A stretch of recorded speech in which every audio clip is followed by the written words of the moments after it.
सांप के नाम से ही ज्यादातर लोगों के पसीने छूट जाते हैं। ऐसे में यदि घर में ही गलती से सांप निकल जाए तो लोग अपना आपा खो बैठते हैं और खुद को खतरे में समझकर उसे डंडे से पीटकर मार देते हैं।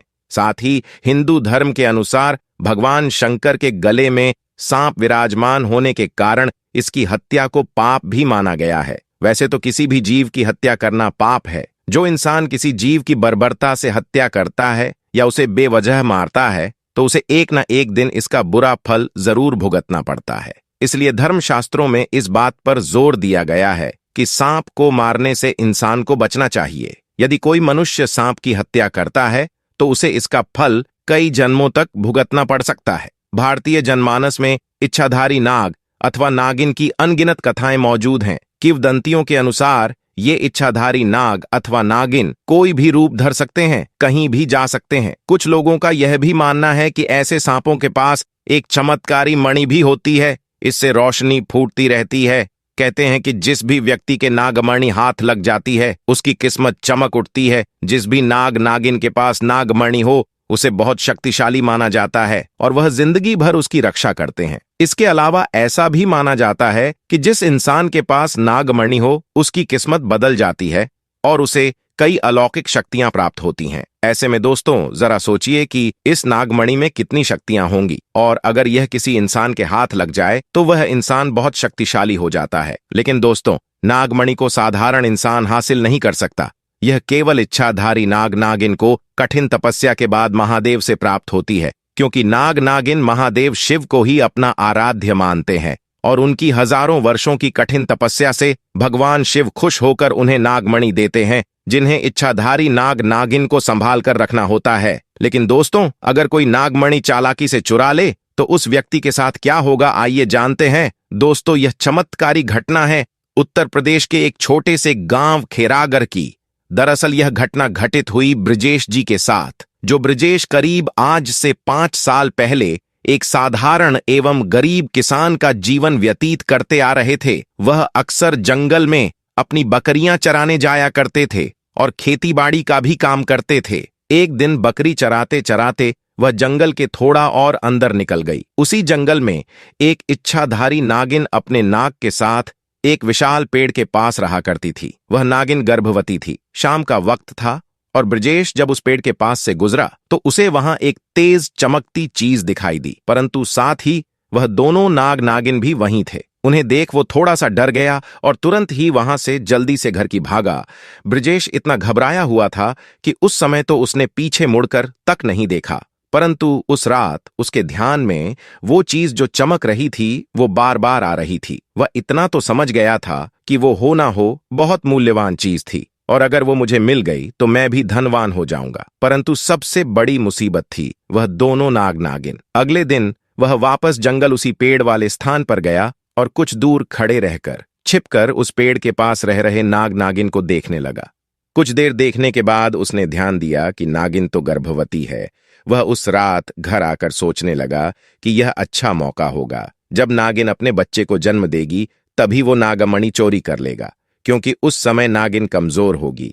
बस नाग को मारना होगा। दोस्तों कहते हैं अगर किसी नाग के मुंह की तरफ गोबर मार दिया जाए तो वो अपना होश खो बैठता है। अब ब्रजेश हर रोज गोबर लेकर उस विशाल पेड़ के पास छुपकर सही मौके का इंतजार करने लगा। एक दिन वो मौका भी आया जब नागिन अपने बच्चे को जन्म देने वाली थी। तभी चुपके से ब्रजेश ने नाग के मुंह पर तेजी से गोबर मारा और फिर एक बड़े पत्थर से नाग को मार डाला। फिर उसने नागिन और उसके बच्चे को भी मार डाला और उस मणि को उठाकर जल्दी से घर की तरफ निकल पड़ा। परंतु उधर नागिन किसी तरह बच गई थी और बस बेहोश पड़ी थी। जब नागिन को होश आया और उसने अपने बच्चे और पति को मरा देखा तो उसके दुख दर्द का ठिकाना नहीं रहा। वो उस समय गुस्से से पागल हुए जा रही थी और उसने ब्रजेश से बदला लेने की ठानी। परंतु मणि चली जाने के कारण वो अपनी शक्तियों का प्रयोग नहीं कर सकती थी, परंतु अभी भी वह अपना रूप तो बदल ही सकती थी। इधर ब्रजेश को जैसे ही मणि मिली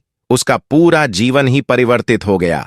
उसकी फसल इस बार काफी अच्छी हुई और काफी महंगे भाव में भी बिकी। उसकी तो जैसे मानो लैटरी लग गई हो, क्योंकि जो भी वो धंधा कर रहा था उसे हर जगह से लाभ मिल रहा था और ब्रजेश को पता था कि ये सब उस चमत्कारी नागमणि का ही कमाल है। गांव में हर जगह उसका नाम था। ब्रजेश के इस रुतबे को देख एक अच्छा रिश्ता ब्रजेश के लिए उसके पास ही के गांव से आया और मोना नाम की एक सुंदर स्त्री से उसका विवाह संपन्न हुआ।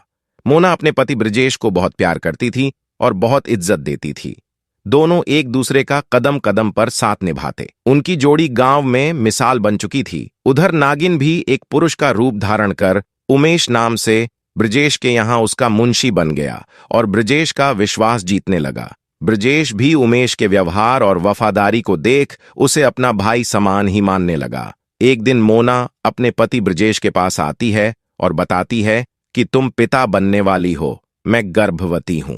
यह सुन ब्रजेश की खुशी का ठिकाना नहीं रहा। उस दिन वह खुद अपने मुंशी उमेश के पास गया और बोला कि देखो उमेश, मेरा कोई भाई नहीं है, परंतु जब से तुम्हारा साथ मिला है तुम मेरे सगे भाई से भी कहीं अधिक बन चुके हो। आज मैं बहुत खुश हूं, इसीलिए आज मैं अपनी पत्नी और तुम्हें एक खास जगह ले जाना चाहता हूं, क्योंकि मेरा इस दुनिया में तुम लोगों के सिवा कोई नहीं है।